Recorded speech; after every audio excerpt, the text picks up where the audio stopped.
Instead, state your name, your organization.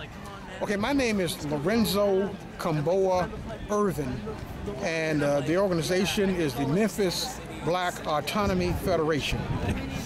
So what do you think about all this rally and whatnot? You know? Well, I think it's reflective of the political power structure here in Memphis, that they would allow a black government, a so-called black government, majority black city council, and majority, you know, and a mayor that's black, would allow the Ku Klux Klan to come into a city like this, where the Ku Klux Klan has got such a sordid history.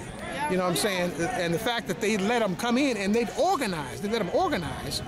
They've got these Confederate parks. They've been collaborating with the Klan. The government here has been collaborating with the Ku Klux Klan a hell of a long time. And it's a disgrace. It's, you know, it's a conspiracy. And Horton is carrying out the same kind of thing that Harrington carried out for him. 2 black handkerchief heads that are accepting money and resources from these Klansmen, and accepting money and resources and political help from all these rich white people. So we're talking about a kind of situation here. It's a class structure.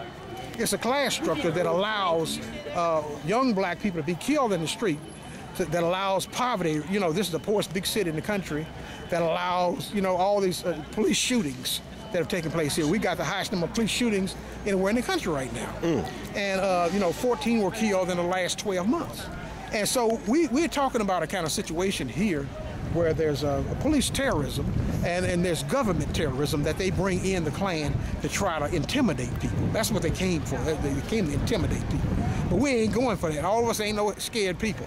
And that we're gonna run from the Klan. That's what they think. We're gonna run from the Klan and we'll be quiet and won't do nothing else. And they also wanted the Klan to come in so they could justify creating a police state with this many cops and so forth here. Hundreds of cops. Somebody said, you know, hundreds of cops are here. And they wanted to try to use that to put the power in the hands directly of the police chief, and the police chief undemocratically and illegally decides who should demonstrate, who should have the right to demonstrate their, you know, and exercise their First Amendment rights, and who should not.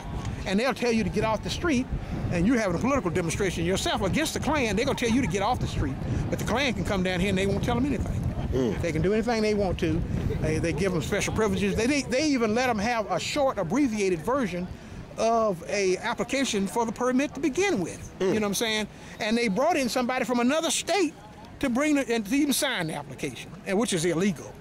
They did all this stuff, and yet when it came to us, when we tried to get a permit, they turned us down 2 times. Then they supposedly gave us one the last time, and they turned us down on bringing in most of the stuff we had, the signs and other material that are protected under the Constitution. They refused to let us have that. So we got a police state. This is evidence of a police state where they would defend the Ku Klux Klan, the most you know, corrupt and racist organization in American culture. You know what I'm saying? But was started here in Tennessee. A black government would do that. It is reprehensible, and it's unforgivable. It's like a blackface government. Let's put it. It's not a black government. Blackface in a high place. A blackface in a high place. That's right. Skin folk and always kin folk, right? That's sir? right. That's right. Well, you have any ideas for the name changes of the parks? Do you have any ideas? Well, I think what we want, our demands are very simple. Our demands is that first they take the body and of the Nathan Bedford Forrest, who's the Ku Klux Klan leader.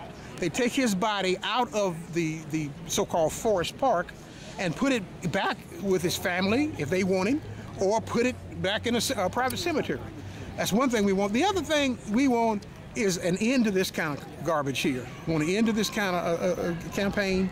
And we also feel that the mayor and the public officials that allowed this should be driven from office. There should be a recall effort. We would love to conduct a recall effort to drive them out of office.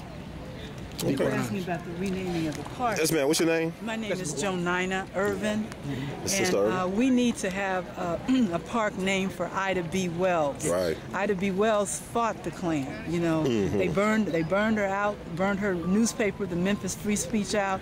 Fortunately, she was out of town when it happened. Thank God for that. she would have died. But she fought the Klan. She documented their lynching in the late 19th century, and this city needs to have a park named in her memory. Name a park park for somebody who fought the racist Klan. That's what we need.